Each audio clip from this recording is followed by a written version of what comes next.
Hello, everybody. Thank you for watching. Thank you for watching this in the future. If you're watching it and it's pre-recorded. Well, today we're going to talk about some news, basically paranormal news, some topics of interest that everybody seems to like talking about.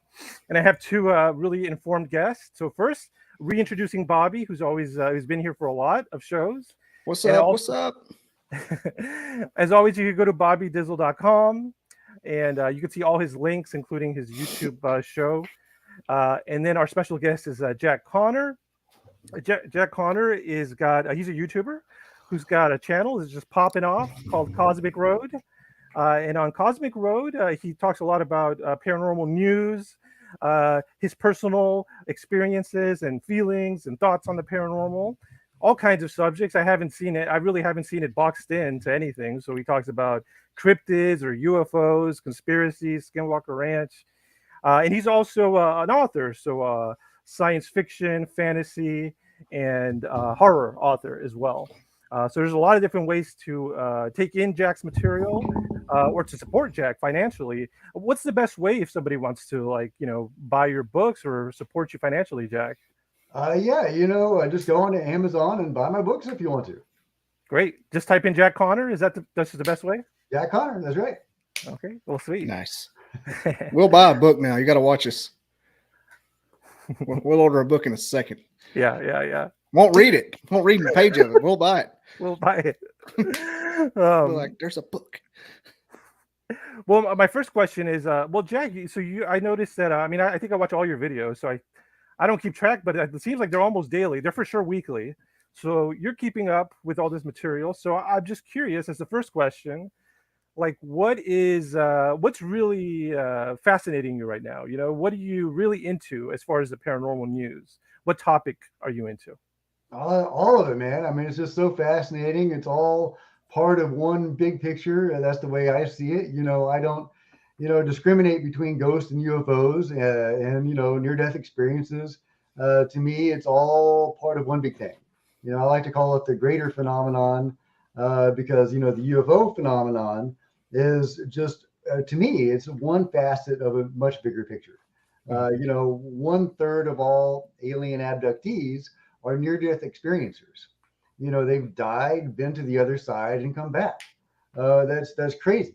And so there's so many other examples of that, of the confluence between the spiritual or metaphysical and what we call the alien. One of my favorite experiencers, Peter Maxwell Slattery, if you've heard of him, do you know who that is? No. Yeah, he's a really, really cool guy. He's got a little movie out about his experiences. And anyway, but he says, because he's had a lot of like out of body experiences and interactions with the beings, he has a lot of video of his flying saucers that he's seen and some really unusual stuff like a Merkaba craft, which is this, weird kind of it's more of a spiritual or higher dimensional vessel that they come and go from the higher dimensions. So, but he says what he sees is that the UFO phenomenon, the nuts and bolts part of the UFO phenomenon is only the bottom 10% of the overall phenomenon. So, the greater bulk of it is the more woo-woo weirder stuff, the other dimensional stuff. So, I'm fascinated by the UFOs. I mean, hell, who wouldn't be? I just saw my first UFO last week. It's so cool. Really? But I do see it as just one slice of an overall really interesting picture. That's really cool. Yeah, it reminds me of I don't know who said this. I listen to so many podcasts, but I believe somebody was retelling a story about a Native American person. And this Native American person, they would do a shamanistic routine, right? And the very first part, just the beginning of this whole shamanistic metaphysical experience, was the UFOs. And the shaman was like, look, that's just the beginning, bro. Like, somebody was like, freaking out about the UFOs. And it was like you said, it was almost like the UFOs are just kind of in the background or the side. There's so much more beyond the UFOs. That was one of the things that really got me, because, I started in on all of this from a nuts and bolts point of view, right? And then I get to Skinwalker Ranch and, in my research, and I would love to go there sometime. But yeah, in my research, I got to Skinwalker Ranch, and they were saying UFOs were only, the least of what people were seeing there. Right. So that's once I started realizing that the government was spending taxpayer money investigating cryptids and ghosts and the paranormal, that got me really interested in all that stuff. Awesome. Yeah. Okay. Yeah. Let's talk about Skinwalker Ranch then, because Mhm. when I first heard of it, the first time I heard of it, I was hooked. I haven't stopped being hooked by that story of Skinwalker Ranch. Personally, I guess the first thing I will say is I do think there's strange phenomenon that happens there. Now, I've heard a lot of accusations of fraud, and I do think my heart tells me no evidence, but probably some of the stories were exaggerated, perhaps. But I don't think it was an outright fraud. Personally, I'm talking about the book and the events that happened in Hunt for the Skinwalker in the '90s. What are your thoughts Mhm. about the claims of the Sherman Ranch? How do you take them? You take them to be 100% accurate? What are your feelings? I guess. Well, I think that if anything, they downplay what has happened Hmm, there, okay. because it is so weird, that people just probably wouldn't be able to accept it if they just put it all out there. And so they've gone as far as they can, and they've gone even further. It's pretty crazy. Mhm. But yeah, I think that if anything, they downplay it. It's only, and they've kind of unrolled it gradually. They haven't really talked about the hitchhiker effect a lot until the last few years, and then we've gotten more details on that. And we found what Okay. happened with Axelrod, or probably that's Jay Stratton, who was the former head of the UAP task force and was intimately involved in the creation of OSAP and ATIP, Hmm. and who might now be positioned to reverse engineer alien technology with the company Radiance. Yeah, and he and Travis Taylor are working together with the company Radiance Technologies, and Travis Taylor is openly talking about how they're going to reverse engineer foreign technology. So Jay Stratton, presuming that is who Axelrod is, from the book Skinwalkers at the Pentagon, Mhm. it started to talk about his crazy hitchhiker effect. Uh, Right. and how he had the werewolf showing up at his house. Yes. And it wasn't just him, it was his family. And it wasn't just his family, it was people connected to them. And it would even skip somebody. It'd be somebody knew at work that knew somebody, and that person was, and the werewolf will start to show up. Right. So, I mean, this whole thing is really weird. And I don't think until the last few years, they've really kind of shown us how weird it is. So, yeah, so I don't doubt any of the weirdness. Now, is some of it exaggerated? Is some people seeing a rabbit and thinking it's a monster? Yeah, probably. I mean, your nerves are on edge there, and you're probably going to do that naturally. But no, I don't think people are in general making it up. So that's my take on it anyway. Okay. Well, great. No, that's great. And I'm pretty sure you know more about this area than I. I'm pretty sure you're more well researched than I am on this area, just from the content you put out on Skinwalker Ranch, and just what you said. That was all news to me. The reverse engineering. So it's the main host of what is the name of the show? Travis Taylor. Travis Search Taylor. for. Yeah. You're never going to believe where I'm broadcasting from, there, Jack. From Where were you broadcasting from? live from Huntsville, Alabama. The best man at my wedding works at Travis Taylor. Oh, does he really? Yeah, like I've heard many firsthand accounts. I'm trying to get him on myself. Oh, that'd be badass. Yeah, my uncle's met him before because he works out there with him. Cool. Do you have any stories? Yeah, when you said Radiance, I kind of laughed a little bit because I work with a ton of Radiance folks, Okay. and for them guys to be reverse engineering anything is the better part of the joke. But the Travis Taylor's It openly doesn't said tell he me would. this, but okay. He told me he told me a couple of things, that Travis Taylor wouldn't let his daughter go out there, Hmm. even though she's wanted to, and that they can't keep cameramen. Hmm. That's the two facts. Chilling. Very chilling. Did they tell you why? Did they tell you? No, I think this was kind of just water cooler talk. He doesn't work directly with him, just down the hall. Yeah. Because a Yeah. company like Radiance could work on 15 different projects. Like he may not even hardly see him except maybe going to the bathroom. Tell us about Radiance. What do you know about the company? How big is it? What do they mainly do? What's the quality of the company? It's a good If you size know. one. It's just your garden variety contract company, kind of a bigger one. They get different projects to build certain parts of just for example, parts of a missile, parts of like a spaceship. Okay. Just it out at Redstone and any government contract, they'll get a contract to build just little pieces of stuff, or maybe they'll sub it out to little bitty mom and pop kind of companies, Alaskan natives, women-owned companies. Wow. It's a patchwork. Interesting. Yeah. Joe, when you said Travis had- Taylor, I started laughing. I said, "Yeah, this will be a good one." My favorite Yeah. subject. I had never heard of them until I saw a couple of weeks ago. George Knapp did a news piece on them. Yeah, I saw the mofos today. Did you see that? I didn't see that one, but I've heard about it. Okay, yeah. So George Knapp did this news piece about it, and because his take was that they were positioning themselves to reverse engineer alien technology, and probably because they have hired on Jay Stratton and Travis Taylor. Now they are connected to the UAP task force /Arrow / whatever it is now, and so they have all these connections with this group and my take on that is that if Travis Taylor is openly saying that with Radiance they are preparing to begin reverse engineering foreign material, then that must mean, in my mind, that the task force, or whatever we're calling it now, is expecting to get something. So that is wild. So that does give me some confidence. They may not tell us much. I don't know how much they're going to reveal to the public, but it does look like behind the scenes they're expecting some forward progress, and maybe to get some material from some of these other agencies that have stuff. So we'll see where it goes, but I mean, it's exciting to think that Travis Taylor and Jay Stratton are openly talking about this, so they're not hiding it.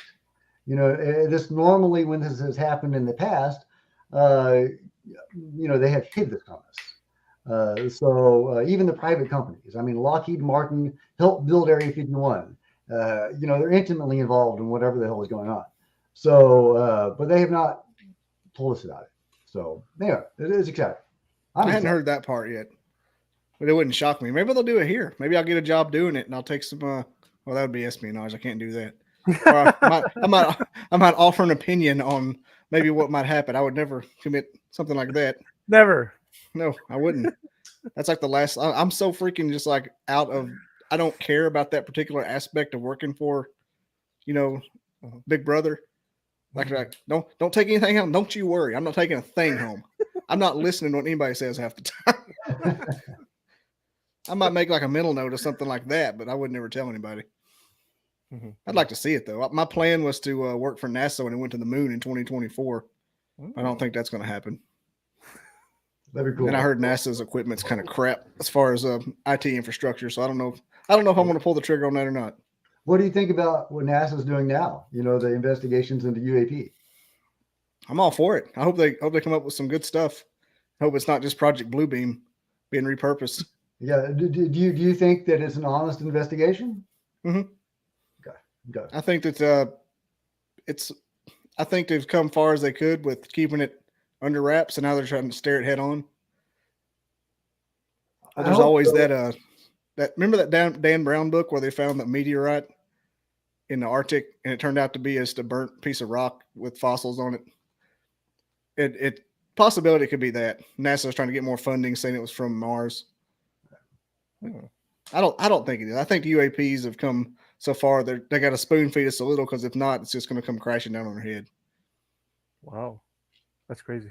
What do you think about all the rumors of NASA that they've airbrushed UFOs out of their pictures and scrubbed it out of their videos for years? I believe it. I've tried to find the. I'm fascinated with the. What's it called? The side B, I guess you'd say, of the moon landing tapes. Oh, where okay, yeah. you got Buzz Aldrin saying they're watching us. A whole bunch of them. They're all over the place. So that wouldn't shock me a bit.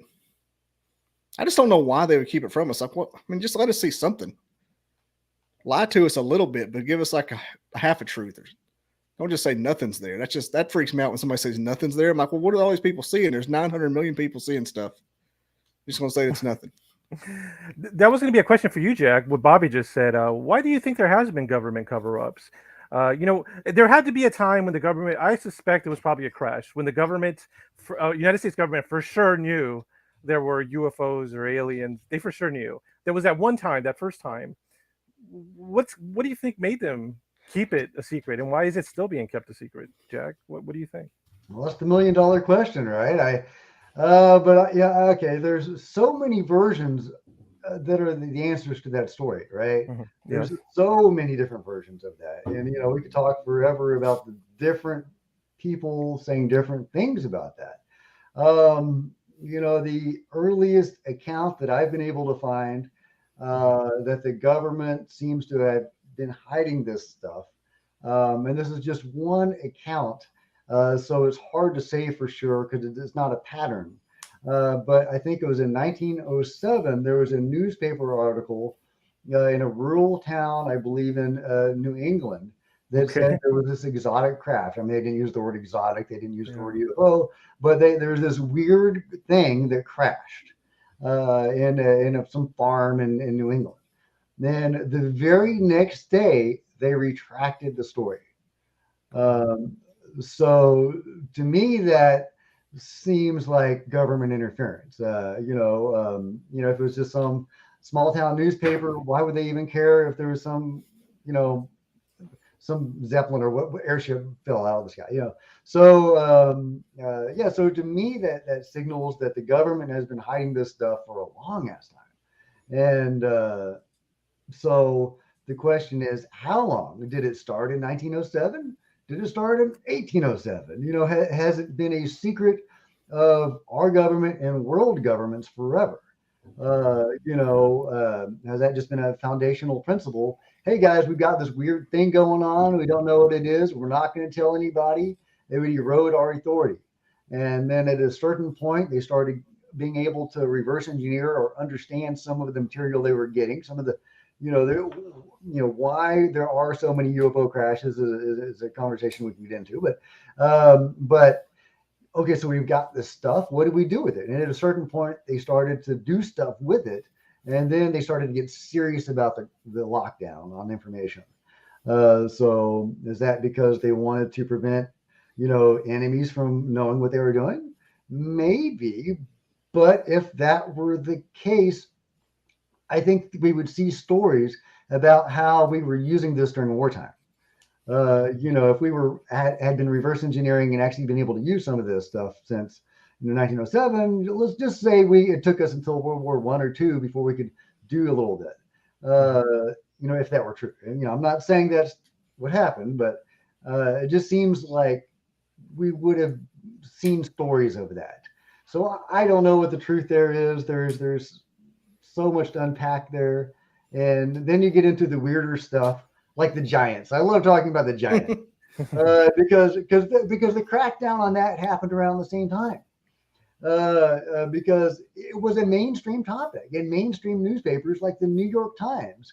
The New York Times did 2 articles about giants, about people finding giant bones. And, these weren't misidentified mammoth bones, which look a lot like a cyclops, with a big orifice in the middle. They had the human-looking skulls.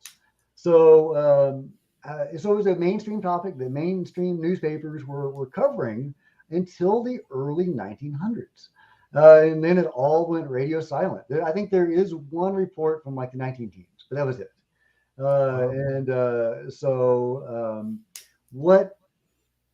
What caused that crackdown of information on the giants? Is that part of the same cover-up involving UFOs? I don't have any answers, but I think that's fascinating. And when was it the giant remains removed from the Smithsonian? It was around that time, and they said it was a hoax, and it was made by gelatin. Well, if you've seen pictures of that thing, it wasn't made by gelatin. Gelatin was used to fill in gaps of missing remains, but it's not capable of creating that thing. If you know what I'm talking about, the pictures of that, you know, Mhm. 9-foot giant or whatever. Anyway, so yeah. So what led to that? What led to the crackdown? Are the crackdowns of the giants and the UFOs related? I don't Maybe know. it's I'm gonna say it goes back to like the elite, the Illuminati, to be a paint a broad stroke. Maybe it's something that's always happened. Like we've always known about the giants, the Nephilim, the cryptids, the UFOs, and about the time what do you say, 1907? That's about the time the military-industrial complex started cracking off real well. You know, we're not lining up in rows and shooting at each other. We're coming up with different weapons and things and starting to formulate world powers. So it probably had a lot to do with it. But I think the UFOs have always been happening. Yeah. Yeah, I do too. And you know, there's so many versions of the story of the origins of humanity. Mm-hmm. You know, and you know, I'm specifically talking about experiencer accounts. You know, abductees or contactees, as a lot of them prefer to be called, where the beings have told them that they created humans. But you know, the problem with all of that is that there's different versions. You know, there's several different versions of, you know, about the origin of humanity according to aliens or the beings, as you know, I like to call them, you know, because who knows what they are, ultra Yeah. terrestrials, metaphysical, whatever they are. You know, they have claimed to be the, you know, to have created man, uh, but they've claimed it in different ways. Do you think it could be like you know, the telephone effect? You know, when you were kids, you used to play telephone. The message gets passed down, and it changes each time. And so, I mean, because you know, all these creation myths, they are being told secondhand. You know, it's not the extraterrestrials; it's we're hearing it from a human who heard it from an extraterrestrial. Um, but yeah, I don't know. I just wonder. I think that's Uh, probably the entire gist of it. To be honest, it's probably no more simpler than that. And also, there's another wrinkle in anything that you get from a contactee or an abductee, you know, whatever, an experiencer, is that, you know, if they are, you know, an abductee, I'm just going to say abductee, because they typically have their minds wiped by the beings. mhm. And, you know, their memories of what happened are recovered information during hypnosis, typically. There's a few conscious abductees that have conscious memories and they don't need hypnosis, but typically that's the case. Yeah. So we're getting this information through hypnosis from somebody whose mind has been altered. So you know, you have to take everything with a grain of salt. That's not to say they're wrong or you know, whatever, but you do have to take it with a grain of salt. Yeah. Well, but see, the thing is, I always look for the common denominator. So there's all these different variations, but the common denominator is that they created us. Basically, we were creations. I mean, even the Christianity. I'm just saying Christianity because I think a lot of my listeners are from United States, and Christianity is a big religion here. But yeah, if you look at the Christianity, you know, origin story for humans, it is that we were created, and not only that, we were created by an extraterrestrial because you know, the definition of extraterrestrial just means you're not from Earth. And if you look at Genesis, you read like the first two sentences of Genesis in the Christian Bible, it says God created the earth. So the way I see it is like, okay, if you created the earth, you're not from the earth, you're an extraterrestrial. Doesn't mean you're a gray alien, doesn't mean you have a body. It just means that your origin is extraterrestrial. What's interesting, that would make Jesus a hybrid between an extraterrestrial and a human, which what do we hear about in abductions? Hybridization. That's right. That's right. So Yeah, yeah, a lot of you want to talk about hybrids? yeah, let's talk about hybrids and aliens I among do. us. I do. Yes. Yeah, hybrids are fascinating to me. You know, and the whole well, the whole abduction thing is really interesting because you know sometimes I talk about the silos of information, Mhm. and you know, in abduction cases, you have the two main silos. I'm sure there's others, but there's the two main ones that I found, and that's the you know David Jacobs, Bud Mhm. Hopkins Yeah. silo, which is you know the aliens are taking us. It's all nuts and bolts. They're creating hybrids. Now it's been going on for many decades, and now the hybrids are among us. Yes. They are being seeded among us, and the abductees who have given their genetic material for the creation of these hybrids, who are their mothers and fathers, they are now being taken to where the hybrids are, their children. Here on Earth, where they are being kept, there's a group of them being kept, and they are teaching them how to do basic human stuff. What's a refrigerator? What's a dishwasher? How to buy a T-shirt.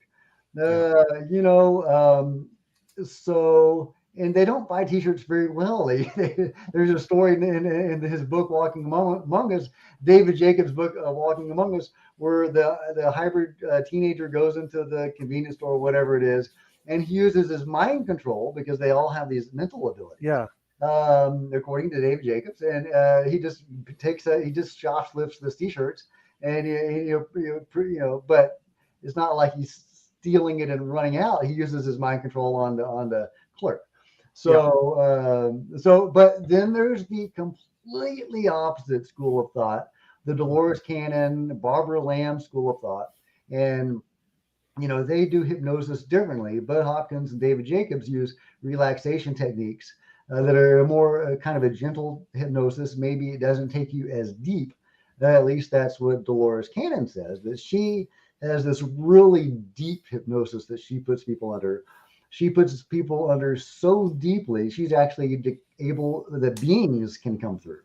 Whoa. And she interacts with, yeah, it's pretty crazy. I know it's probably too woo-woo for a lot of people. But and that's fine. I totally get that. I was there a few years ago. Yeah, so she has these interactions with these beings, and she gets deep into the person, and they're able to recall things that they wouldn't have otherwise. But what they recall is very different than Bud Hopkins and David Jacobs report, and their sessions, and theirs is very positive, very uplifting. The beings are here to help us and guide us, and they're teaching us how to read auras and learn energy healing and all this fantastic stuff, and help usher in the transition of the earth and transition of humanity, the fifth dimension, all that kind of stuff. Right. So what school of thought is right? Either of them, both of them. They seem to contradict each other. Yes. So could they somehow both be right? I don't know. What do you guys think? I'll let We've Bobby discussed go. it. Yeah, we've discussed it a time or two. Yeah. How some people say it's all utopia, and some people are just terrified, like it's trauma. Is it good or bad? It could be just some people are going to be scared no matter what it is. Like if you're pulled out of your bedroom in the middle of the night, it doesn't matter if it's to get sprayed with to get sprayed with lavender spray. It's still terrifying. A kidnapping is terrifying no matter the intention. But most of the people we've talked to have been saying it's just, like you said, positive. They have no ill intent. They don't know evil. Well, that's what the Edgar Mitchell Foundation, has found. I love the Edgar Mitchell Foundation. The astronaut Edgar Mitchell, he after he died, well, he had left this legacy, this foundation, and they've done some really great work, gathering some really excellent data on experiencer accounts.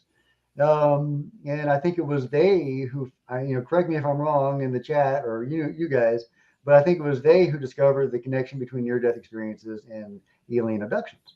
But they have some data that if you have been abducted or had 10 or more contact experience with beings, that you are 80% likely, 80% or more, 80% of the people that responded had very positive effects. They were more interested in spirituality, consciousness, nature, all that kind of stuff. So, that's fascinating.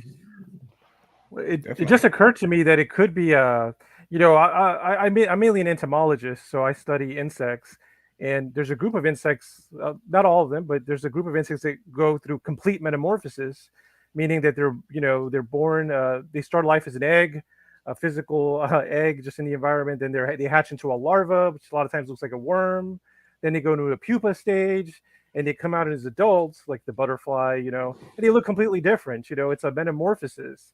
And I wonder if the contact experience with aliens is a metamorphosis. I wonder if it, for some people, it starts off the early stages perhaps are fear and trauma, and some people get stuck here, but some people can go move forward to having a positive experience. Because we recently interviewed Preston Dennett and Dali Safran, and Dali Safran is I her saw claim. that. Great talk. Oh, great, thank you. Yeah, so you saw it, and so that's what they think. Because I kept trying, I asked the question two times because I thought it was really important to ask the question, if someone is unhappy with their contact experience, how to make it stop. And at first I was like, okay, can they just ask for it to be stopped? Because that's what they claimed in the beginning. That's what Dolly said, just ask for it, right? And then I don't think I got a good answer. I got a long answer. So then I amended my advice. And then they agreed with me. So what they said, my amended advice was like, okay, if you're having alien abductions and you're unhappy, you want them to stop, don't ask for it to stop necessarily. I mean, you can. But really, what you need to do is you need to realize your issue is fear. You need to control your fear you have. And you need to meditate. Meditation will help you with the whole process. And they were, after I said that, they were like, yes, that's exactly what someone should do if they're being abducted or have contacted, they're unhappy or uncomfortable with it. But that kind of goes along with this metamorphosis of abduction. Like some people just, it's very traumatic in the beginning. You know, the other thing I thought about was like, at first I was like, look, it's unfair that these entities are abducting us. It's unfair. It shouldn't happen. But then I thought about, and I said this in that interview, I was like, well, you know, if I think of these entities as just another form of life, and I think about animals on our planet, I was like, it's unfair to assume that animals are not going to interact with you. I mean, if you're a human and you choose to leave your house, even if you stay in your house, sometimes animals come in, but it's unwise to assume that no animal is ever going to interact with you. No bird is never going to crap on you. You know, no squirrel is ever going to chase you. Animals just interact with you, and perhaps, you know, it's if you are getting contacted by aliens, that is an extreme version of wildlife contact, but it's just a fact of life that happens, and you need to deal with it. You need to get past the fact that it's happening and be like, look, I need to just deal with it. Just as if you were being attacked by a bear. If you're being attacked with a bear, you need to just like deal with it. You know, cover your face, play dead, or whatever. But yeah, I guess now that I'm talking to you, because there are these two extremes of positive, negative, I'm thinking it's a metamorphosis. It could be a transformative experience. But the other thing is that Preston and Dolly, they wholeheartedly said that there are no evil aliens. That if an alien or extraterrestrial has come to the place where they could travel to us, now this is important, okay? We think, humans right now think that the closest planet that could have life is 15 light years away, okay? That means if you were traveling the speed of light, it would take you 15 years to get there. So it's fairly far. So these aliens at least come from that far away. So I kind of understand if you were going to travel at least 15 light years somewhere and do it in an efficient manner, you'd have to be very advanced. You would have to have advanced your society. And I wonder if, like they said, if you get to that point where you could travel 15 light years, you move past the stage of aggression and corruption. Because that's the other thing they said, that I've been thinking about this every day since I talked to Dolly. They said that they said these aliens don't need governments. And they said the only reason why humans need governments is because we have deception, we have corruption. And if every human was psychic, if we could read everybody's mind, I do think that would reduce the lying, the deception. Imagine if you're a child, if you're a baby, you would never be able to lie, because if you grew up in that world. And so I don't know. That's what I've been thinking about is, are there evil extraterrestrials? I mean, what do you think, Jack? Do you think it's possible, if something can visit us from another dimension, time, or place, that they could be evil? I don't. Okay, so I've got to break that down into different stuff. Sure. So there do seem to be dark entities. You know, I don't want Yes. to call them aliens, but you know, I've Entities. done ghost hunting. I've done, you know, whatever. So there definitely do seem to be dark entities, metaphysical entities, yeah, I'm not going to go into all that, but yeah, so that does seem to be a thing, and I've even had interactions with them. And so could there be dark beings from another world or another dimension, what we might call aliens, whatever they are? Sure, there could be dark beings. I think the general trend of encounters is very positive. Like I was saying, Edgar Mitchell Foundation, 80% positive, right? So I think, Dolly and Preston are right. I love both of those guys. And, Preston's a great researcher. Dolly's an amazing experiencer. I would love to talk to her someday myself. And so, far be it for me to, disagree with Dolly or Preston. But I do see negative experiences in alien encounters. Some negative experiences. I don't want to cast a negative light on it. I think that's harmful. I think it's not healthy. I think it's good to approach the phenomenon in a positive mindset. Sure. And there's every reason to be positive about it. So yeah, but I do, recommend going into it with your eyes open at the same time. And there are some darker aspects of it. There are, there's the missing 411 stuff. There's abductees who again, like you were saying, maybe in the early stages of their abduction experience, their contact experience, and they're having these negative experiences. But like Whitley Strieber, he's enormously positive about overall his experiences, but he has said at times it was very challenging. It was very hard. He's had, in his early, going through this, he had, some personal assaults. He even used the R word at one point. Yeah, so, and I heard some of them left permanent damage, is what I've heard as well. Right. And now his experiences metamorphs, like you were saying, into this evolving, butterfly thing. And overall, he's extremely positive on it, and just, enormously. So I don't want to be negative and at all. I think that every indication is that the overall trend is very positive. And all my experiences, not, I only had one UFO experience, but I've had multiple experiences with what I call the greater phenomenon, and they've all been enormously positive. So either benign or enormously positive. So I don't want anybody to be negative about this or have a fear response to that. But I do like to have my eyes open and to be aware that, not everything is sunshine and unicorns. There may be some jerks over in the corner doing some stuff that they shouldn't be doing. And, because aliens are people too, and there's going to be some jerks. Higher dimensional entities are going to be people too, and most of them are going to be good. They seem like most of them are good. And so yeah, don't be afraid of it. But I'm not quite as Pollyanna about it as Dolly and Preston. And but again, Dolly is a super experiencer. I don't want to gainsay anything that Dolly would say. So and I love Preston. So anyway, those are my thoughts on that. But yeah, overall, be very positive about it.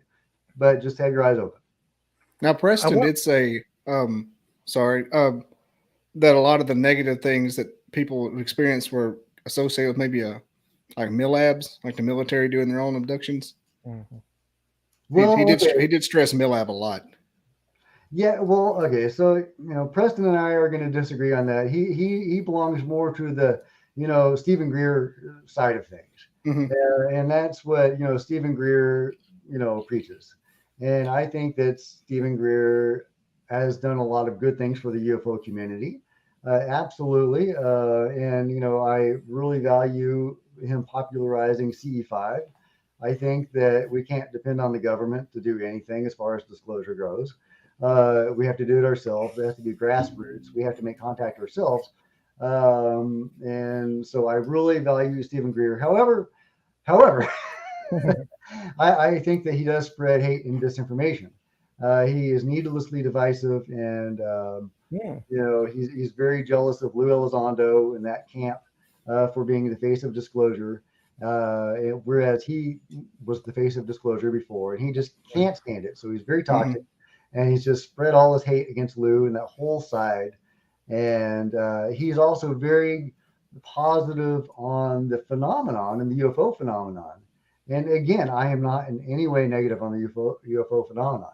I think, again, there are a minority of negative experiences that we should at least be aware of. And then when engaging with CE5, you should be aware of the risk, and also you should do it in a way that is safe. So you need to, put mental shields or spiritual shields around yourself. Try to involve people that have abilities who can do that.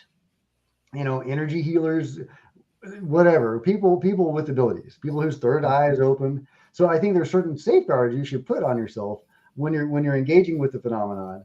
And so going into it blind, I don't think is smart. And I don't. So that's the only reason I harp on this. Otherwise, I wouldn't make a thing of it, because I think the phenomenon is enormously positive. All my interactions have been very positive. But Stephen Greer he's needlessly divisive. He spreads toxic hate toward Lou in that camp.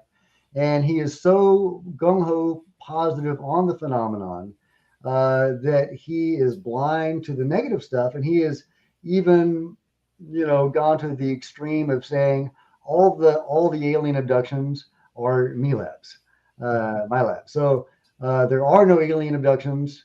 It's all the military, which is nonsense. So, I've researched this stuff exhaustively, and there are my labs. Absolutely, there are military abductions, and that is a separate but related phenomenon. Military abductions, they typically target experiencers who are already abductees or contactees to try to find out what the beings are doing.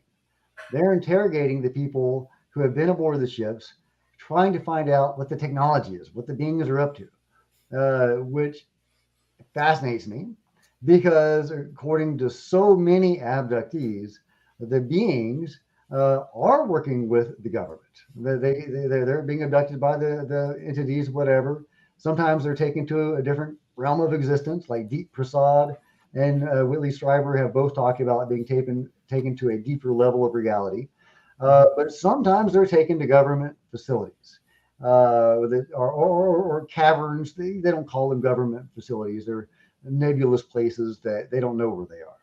Now, sometimes they have a cavern feel to them. But often there are government people there. There are military people there working with the beings. So that seems to indicate that there is a faction of the government, the breakaway civilization, as Richard Dolan calls it. Yeah. And that they are working with the beings, flat out. And there is another group, another faction, that is trying to figure out what the hell the other faction is doing. So the Me Labs. So that's my take on it. Is that the Me Labs are one faction of the military, and they have some technology. They can do a lot of the things that the aliens, the beings, can do. They can mind wipe, all sorts of crazy stuff. The way they transport people and abduct people. But yeah, they seem to be trying to find out what the beings are doing and what the other faction is doing. That's my take on it. And I think that Stephen Greer in his heart knows better, but he is so blind to the, he wants it all to be, he looks at it all through rose tinted glasses. The phenomenon is all good. And anyway, I've been ranting a lot about that for a while, but that's my take on it. No, thank you. That's fascinating. What was the acronym you used, CE5? Yeah. Close encounters of the fifth kind. It just means human-initiated contact.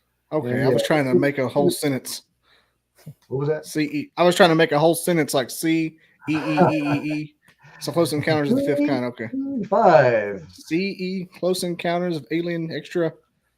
Yeah, it's basically a simple definition is a close encounter that is initiated by the person, by a human. So you CE5. start it, you get them to come to you. Fourth means you just initiated by the being itself.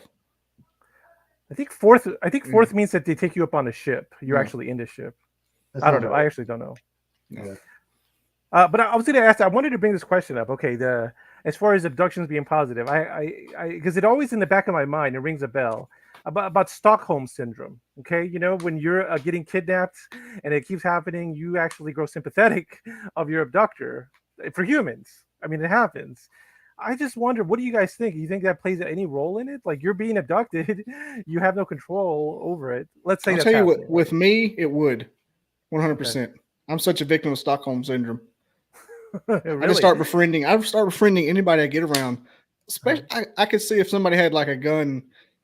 This is me ranting. Like if I was in a bank and I was a hostage, I would become attached to the person. I just know how I am. Like I'm so attached to toxic people. I know I'd Okay. get attached to aliens. I would say I'd get really defensive if anybody said they were abducted. I'm like, well, do you know Frank? You know the one with the 4 eyes? Yeah. You don't know Frank? You know shit. That'd just be me. I know how I'd behave. Well, Interesting. I think there's a lot to that, and there's even some evidence to back that up. Oh, really? We were just talking about the Edgar Mitchell Foundation. That study that said people that had 10 or more contact experiences had very positive reactions. Oh, 10 or more. Or more, That's a lot. or more. So is that Stockholm syndrome? Very probably, right? I think they're just Uh, used to it. It's a coping. I could see it as a coping mechanism. What are you gonna do? It keeps happening, like, let's say it sounds like it's not that easy to stop it. I'm sorry. That I was just thinking. No. Yeah. Like imagine if it was peaceful and in all reality it was positive.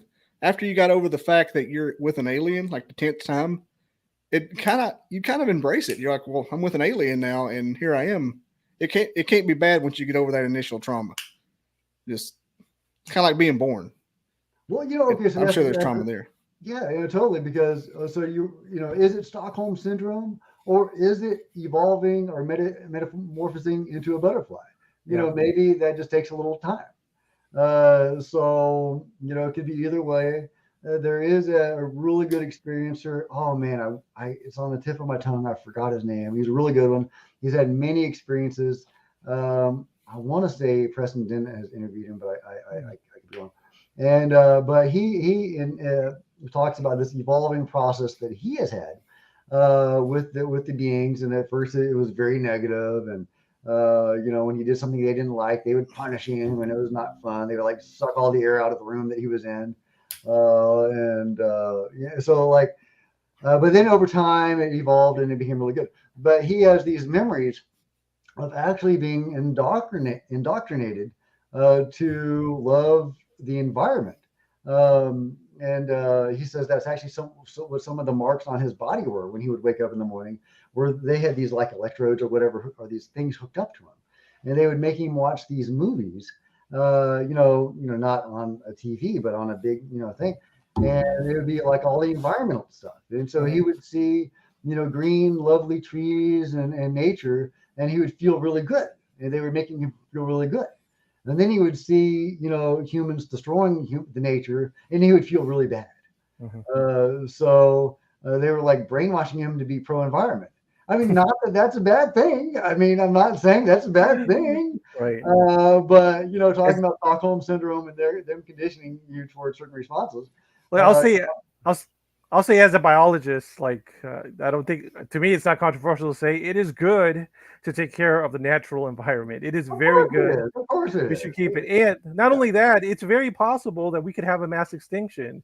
I feel like that's the last thing on people's minds, like they don't even know what it means. Like, we've had several, I think it's like at least 5 mass extinctions that have been very well documented. So these are 5 different times in our ancient history where almost every living thing has died. Just a little bit of life. I'm talking like 10% of everything that's alive is alive. And that happened 5 times. That's so common to me. It's very possible that it could happen to us. And I think that's the last thing on anybody's mind is, oh, we're going to have a mass extinction. And the funny thing is that mass extinctions, I think, are actually good for the planet. I mean, the planet works on a different scale. Humans, we live to be like 100 if we're generous, right? Well, when there's a mass extinction, if you give the Earth 30 million years, you have an explosion of life again. So I think to the planet, 30 million years is not that long.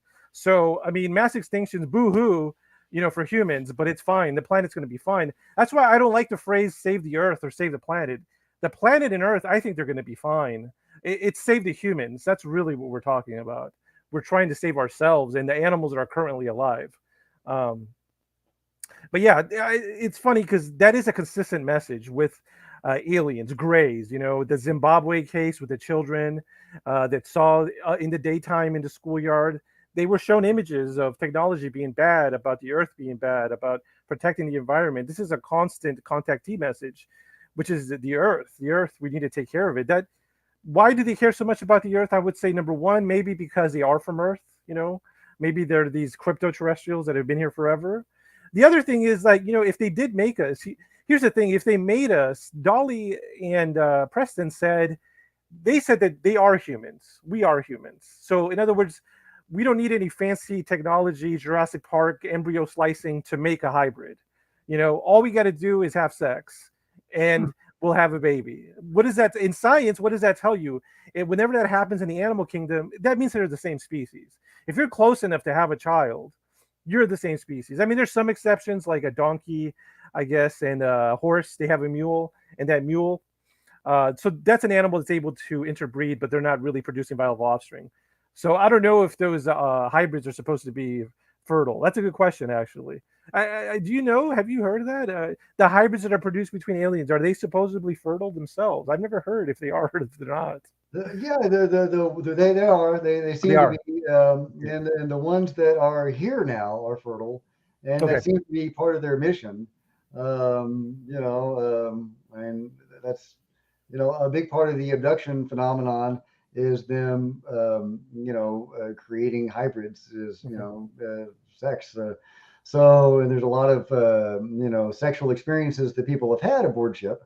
To create these hybrids. I mean, sometimes they just take the genetic material, but sometimes there's actually sex going on. So yeah, they're aliens are horny. I don't know, but well, I don't know. We do that. Seriously, they do. I do believe that they're fertile.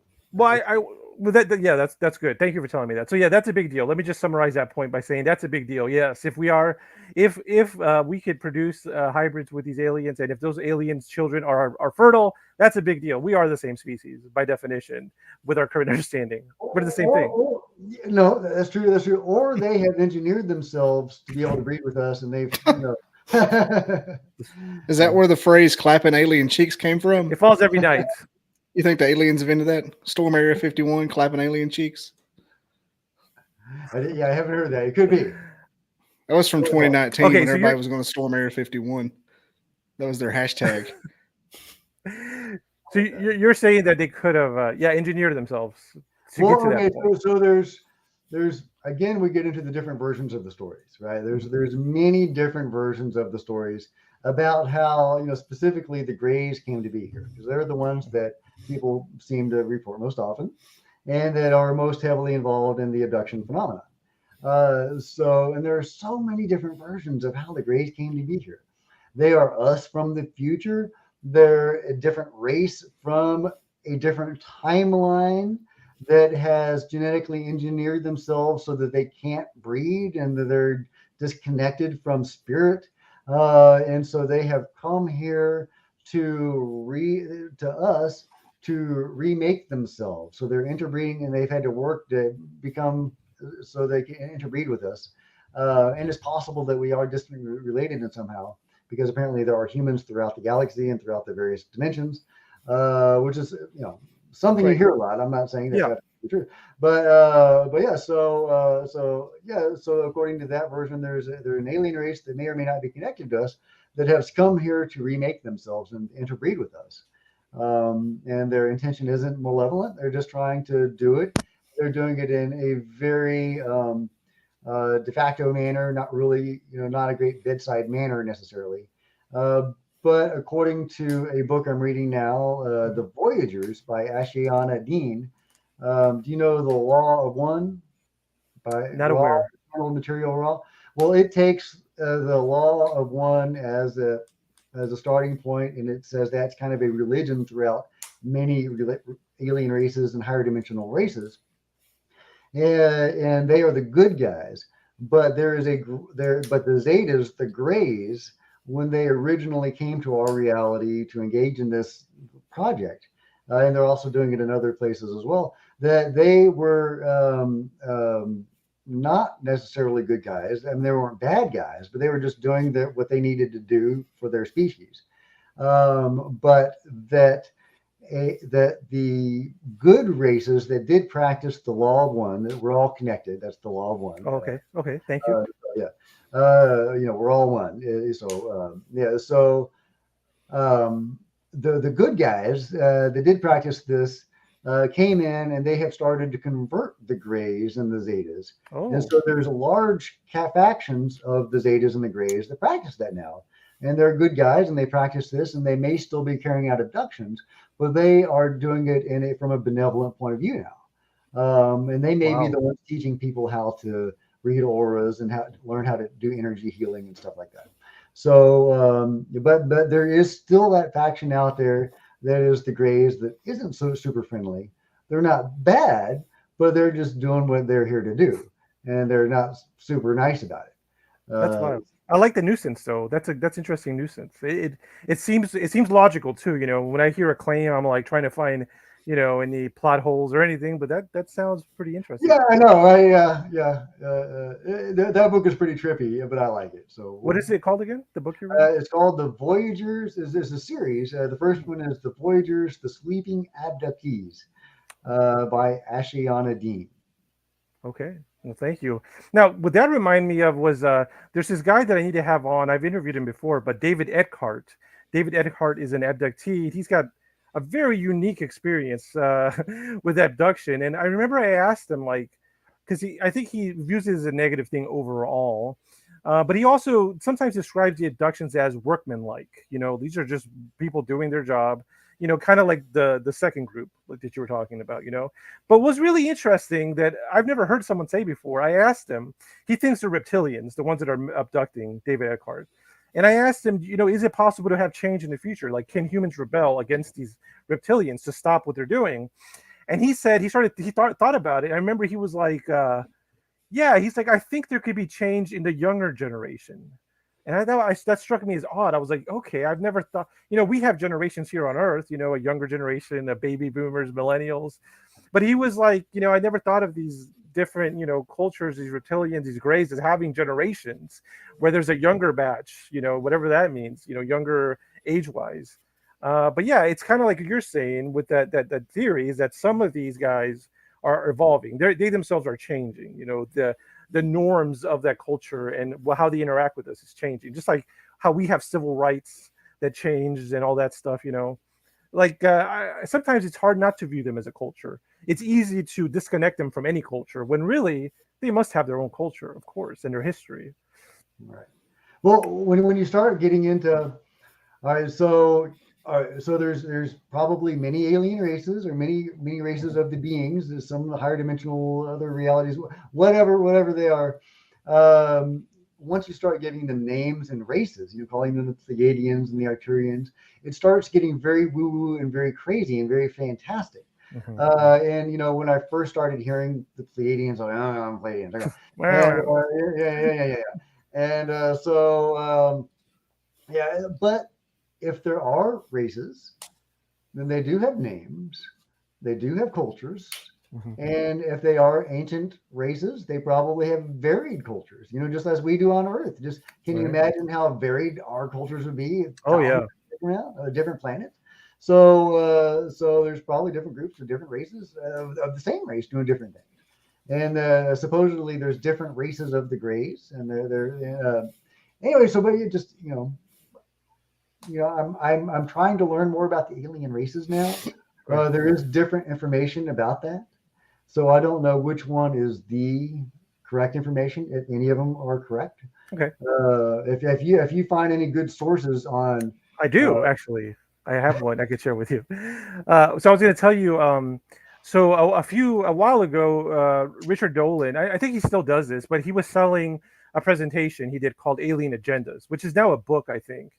And so at the time, I was a member of his website, and I actually dealt with his wife a little bit, Tracy, which is, she's got her own, things with remote viewing. She's very talented herself. But anyway, I paid, I don't know how much, it was like $20-$30. I'll say I think it was worth it. So he gave this 1-hour presentation on just straight up what he thinks is going on with alien agendas and abductions and UFOs. And basically he broke it down at the end. He's like, yeah, I think it's all extraterrestrial. He wasn't talking about time travelers, interdimensional. He's like, no, I believe they're just extraterrestrial from another part of the galaxy universe. And he did, in his summation from his research, at the end, he was like, yeah, I think there's one race, it's the Greys. It seems very obvious. He said there's one race, it's the reptilians. It's like that seems very obvious. He says there's a mantid race. It seems very obvious. And then I think that's what he mainly thought. Those were the main races. But then I suspect that there's another category in there, which is your random one-offs. Because I feel like some of these aliens don't look like anything anyone's ever described. And I feel like there's this other category where just things are just coming. Because, I mean, if you think about it, I don't know, like, there's no telling. Just the further you go, you know, those could be, you know, more advanced. Who's to say how much more advanced they get than, you know, there's probably a wide spectrum. Like, you know, there's one point where you could visit Earth and mess with the humans, but there's a point beyond that where you just become more and more advanced as far as different races. But anyway, that's one explanation I heard that I liked. Oh, and then I think another group was the human-like, the Nordics, Nolan was saying. Richard Dolan was saying, yeah. Yeah, the Nordics are fascinating because that seems to indicate that there are other humans out there, and that if that's true. Now, some of the Nordics don't look exactly like us. You know, they Right. look a little different, but they're human enough to wonder if we are a created race. Are we created by them to look like them, or is that just a template that's out there? And, you know, so we were created just, you know, okay, let's design B. You know, the last world we did design A, we're going to do design B this time. So why is there a similarity between us and the Nordics? You could also say maybe they're us from the future. You know, there's so many possibilities, but there do seem like there's other alien or other human or human-like beings out there. I find that really fascinating, especially about what that means for us and where did we come from. Right. Yeah. Yeah. The idea is out there that we were engineered, that perhaps we do have. The idea is out there, which this is what this is what Richard Dolan said as well. Richard Dolan had the same presentation. He said he thinks the evidence is strong that early humans were ape-like, you know, like Lucy, but at some point, the abductors, the contactees came in, and they genetically modified us to become what we are now. So it kind of it's in between what modern biologists think that we just wholly originated from an ape-like species, and it's a mixture of that with and Dolan said there was some genetic evidence as well in the DNA that seems to indicate this edit was done. This yeah. So I think that modification was their DNA. So they took this already, which makes sense. If you have a naturally occurring Earth-like species, you want to have those genes because they're built for that area. But then you mix it in with your genes. So we would be hybrids already. Like, you know, we're talking about hybrids between humans, but technically we would be hybrids already between our ape-like ancestors, our hominid ancestors and them. I can get behind that. That makes sense. Yeah, like I said, a lot of these things, like I hear all these ideas and I'm like, I can't find any holes in it. You know, I've been to graduate school. I have all these credits. I've published research. So I think about them and I'm like, I love Richard Dolan. He's great. Yeah. He's one of the greatest. He's a great talker and he's very knowledgeable as well. He's great to listen to. The other thing that I was going to say that, you know, the way that I think about that helps me understand, you know, all these weird topics is like, I like to think about scale and how it's infinite, like both ways. So for example, you look at our solar system and what do you have? You have a sun which is circular, and you have around it, you have all these planets that are circular, and they are, you know, in a rotation, an orbit around the middle, right? So that's a large scale. But then if you look at the smallest scale, which is one atom of whatever, an atom in your body of carbon, you know, what does it look like? It looks like the solar system. You have a middle circular looking neutron, and outside it you have so many electrons. It depends what, you know, what molecule it is, and so many protons. I mean, I think the protons are in the neutron in the middle, but anyway, the electrons are on the outside. And to me that sounds like so what I'm saying is I wonder if our solar system is just the atom of it's just an atom of another solar system out there, and it just keeps going forever. We could have a million solar systems right in our hand. I mean, you know, Exactly. It's crazy. It's crazy. And in fact, there was an experiencer accountant that did out-of-body experiences, and he kind of saw something like that, where he went up through these levels of reality. Okay. And like he would go up, and it would be kind of like that. It wouldn't be exactly like that, but it'd be like you're going out from your hand into the other reality, and then you're going out and expanding to that universe and that reality, and then you're finding out that reality is one atom in another hand, and he goes up. And so he kept on doing that for 1,000 times. or infinite number of times, and eventually it circled back around. Circle back around. Out into his own reality. No way. That's Yeah. pretty cool. I never heard that circle around part. Now, who knows? Who knows? I kind of like that. That kind of makes sense. I love out of body experiences. I want to have an out of body experience. I really. Do you think traveling in that realm is something we get to do when we die? I really need it to be, because I would be. Yeah, man, I want to go have some adventures in the astral plane and the other realities. I mean, I want to fly through the rings of Saturn with some angels. I mean, let's have some fun. I want to go to see other cultures and other dimensions. And what if like doing that is like day one stuff, and it's like 10, like a billion times more complicated? Like he's still on planets over here. Check out the FNG. Right. He's still. You're probably right. I can't wait to find out. And it's so cool that there are some people that can actually do that. They can leave their body and have all these amazing experiences. And sometimes the aliens or the beings will teach them how to do that. I don't know. Can Dolly have out of body experiences? Did she talk about that at all? She talked about astral projecting. Okay. Levitating. There you go. Talked about levitating a lot. Can she levitate? Yeah. That's awesome. Said the last time she did it was a year and a half ago. And she described the process too. I don't remember exactly, but in that interview, she talked about the mechanics of levitating, and it was really cool. I was like, "Oh, that's how it works." Because there was a lot of saints that did it, and she was saying it was the same process. Yeah. Preston did a show on that. That's right. I saw that. He talked about all the various saints, and it wasn't just Christian. It was but you had to be it seemed to be only very religious people that were able to do that, and that was super fascinating. But a lot of saints were able to do that. But there's other abilities. I know somebody that has been able to move stuff with their mind. Telekinesis, and there are all these abilities that I think we all have. We just have to tap into, and it's been hidden from us. Whether they're just by accident, by culture, or some sort of deliberate cover up, I don't know, or some blend of both, I perhaps. But I'm just starting to learn about this stuff. I was an atheist all my life until a few years ago. I didn't believe in any. I thought all this was crazy, and I didn't believe in UFOs or anything. And then but once my research led me to. Oh, holy shit. Excuse me. I don't know if I can curse on your show. Oh, yeah, you can. But yeah, holy crap. All the research is solid. This stuff is real.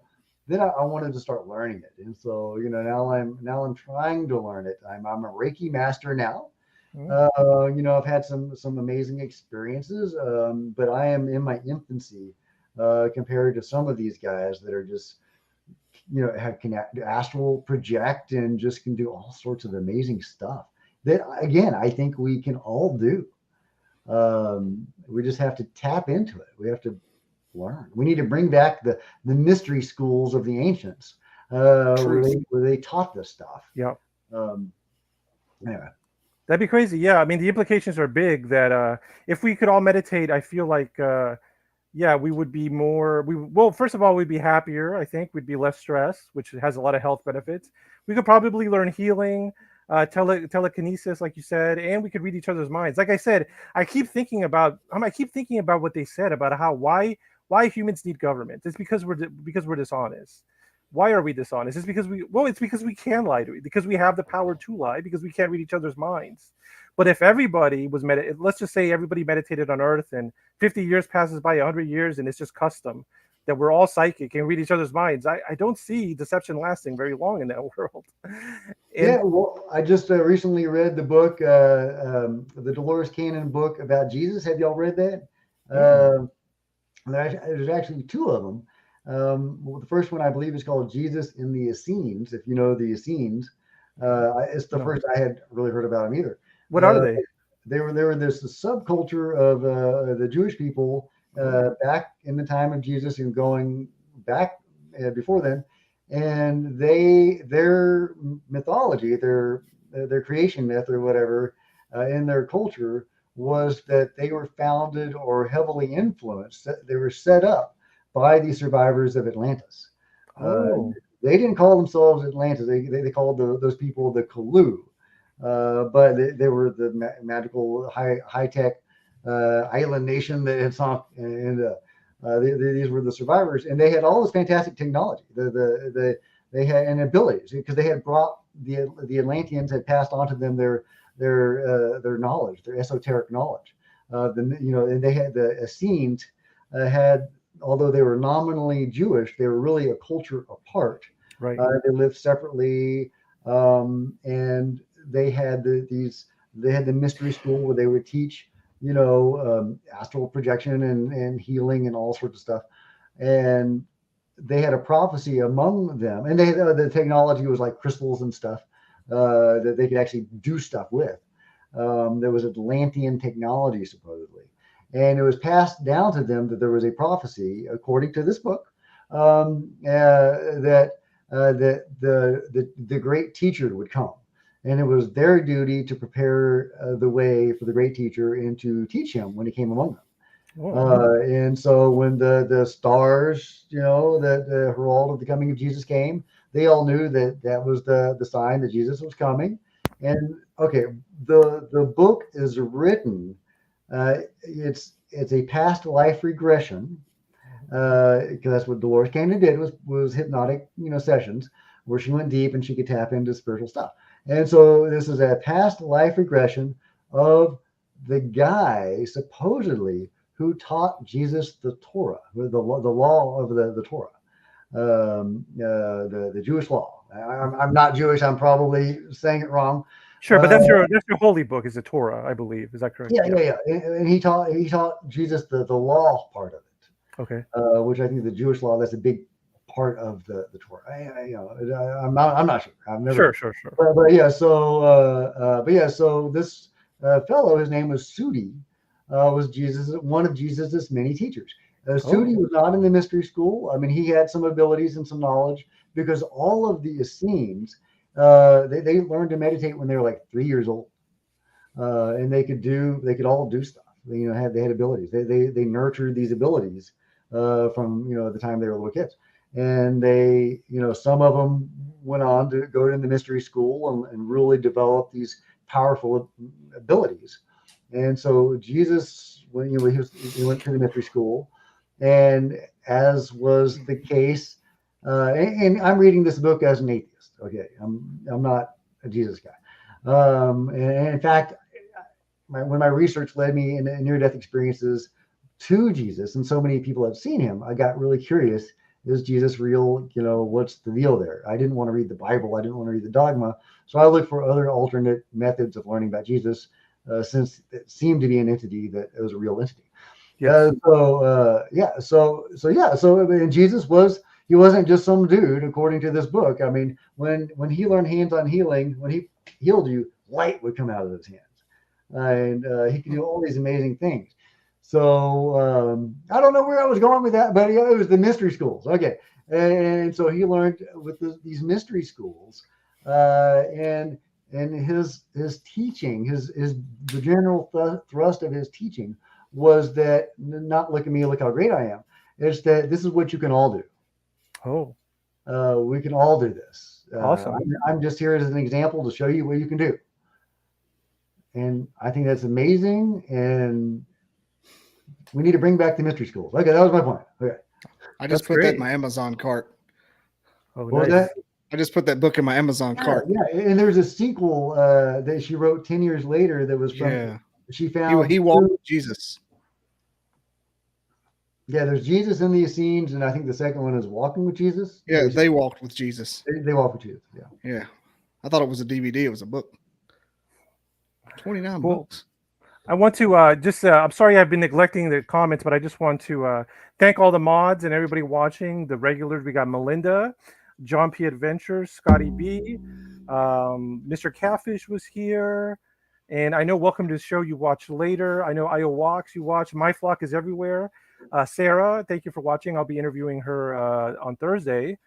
and anybody else I missed, I'm so sorry. Nina Williams. And then let's see. Melinda did have a comment I wanted to emphasize here. Okay, let me see if I could put it up.